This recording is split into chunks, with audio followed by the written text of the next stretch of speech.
kita tinggalkan dulu carut marut tentang ijazah our former president yang menjalar kemana-mana. Dan ya, apa kata dunia, ya, apa kata James A. Green, seorang ahli dari Amerika tentang apa namanya, ahli forensik dokumen, begitulah kira-kira. Kita ikuti saja Mr. Prabowo yang beberapa hari yang lalu attended BRIC Summit di Brasilia. Nah, ini saya tidak akan men-spill substansi apa yang dibicarakan oleh Mr. Prabowo di BRIC Summit tersebut ya. Tapi saya lebih apa namanya, mencoba memperhatikan basa-basi Mr. Presiden di hadapan Mr. Lula, Presiden Brasilia. Ya, ya tipikal orang Jawa atau orang Melayu pada umumnya yang berbahasa basi tapi nggak tahu itu apakah bisa ditangkap oleh Mr. Lula. Saya tidak tahu. Jadi dalam sambutan pidatonya itu Mr. Prabowo, ya biasalah, we are both the largest countries, kemudian we have similar population, large population, kemudian we have similar ya, ini meniru Mr. Prabowo ya. We have tropical forest large in the world. You have, maksudnya Brasilia have tropical forest of Amazon ya, hutan Amazon. Tapi Indonesia juga punya hutan tropis seperti di Sumatera, Borneo, Sulawesi gitu. Nah, yang saya cukup geli terhibur dengan yaitu tadi basa-basi Mr. Prabowo related to his look forward for Mr. Lula to come to Indonesia this year in October because Mr. Prabowo want to celebrate Mr. Lula's birthday, yaitu tanggal 27 Oktober ya. Kebetulan ini berkaitan dengan hari ulang tahunnya Mr. Prabowo tanggal 17 ya. Nah, salah satu guyonan Mr. Prabowo terhadap Mr. Lula itu ya, meskipun Mr. Lula apa namanya akan merayakan ulang tahun yang ke-80, tapi Mr. Lula looks like 80 years old gitu ya. Jadi kelihatan 20 tahun lebih muda. Ini kalau di apa budaya kita ini satu ungkapan sifat apa namanya, closer to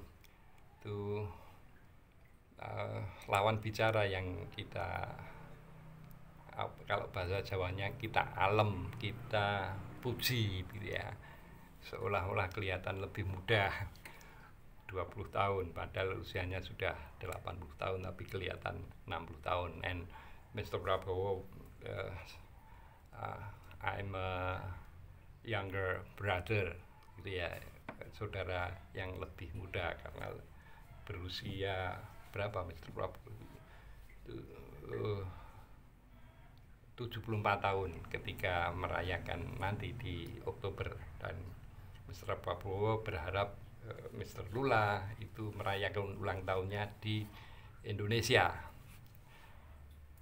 Nah, ini apakah ini agak melompat sedikit dengan apa yang dilakukan oleh Fadlizon sebagai Menteri Kebudayaan yang menetapkan Hari Kebudayaan Nasional kalau tidak salah itu tanggal 17. Nah, apakah ini bertepatan dengan ulang tahun Mr. Prabowo? Banyak yang menduga begitu. Nah, kalau seperti itu ya ini saya kira terlalu terlalu lemah argumentasinya dalam penetapan itu. Ataukah Mr. Fadlizon itu juga dalam rangka guyonan atau joke sebagaimana Mr. Prabowo melakukan joke terhadap Mr. Lula, tapi rasanya tidak. Nah, kalau kita lihat atmosfer pejabat kita yang cenderung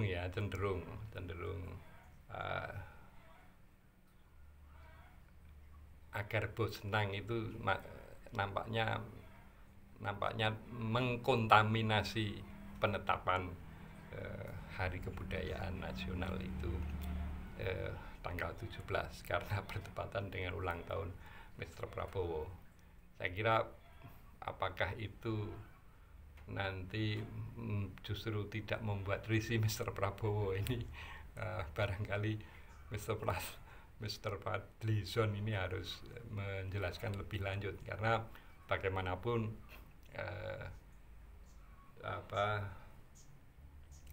banyak budayawan di kalangan ahli-ahli budaya lah di kalangan akademi, baik di UI, di UGM, di Pajajaran, di Brawijaya, di Cendrawasih, di Unsyah, itu saya kira perlu diajak berdialog. Nah, apakah Mr. Fadlizon itu sekedar memancing, ya saya tidak tahu. Tapi itu saya anggap sebagai guyon yang mohon maaf itu kurang lucu. Masih lucu Mr. Prabowo ketika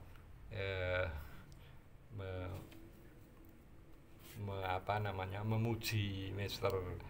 Lula yang tampak lebih muda ini, saya kira lucu. Meskipun ini akan lebih lucu lagi kalau Mr. Lula ternyata tidak paham dengan joke yang dilontarkan oleh Mr. Prabowo. Ya, ini di tengah berita yang ya sebetulnya membuat enek, gimana hal yang very simple semacam itu harus menyita energi masyarakat. Ini benar-benar ya ujian bagi bangsa Indonesia untuk bersabar ya, karena ya hanya dengan cara itu kita menunggu proses ini berlangsung dengan mudah-mudahan baik. Salam konstitusi.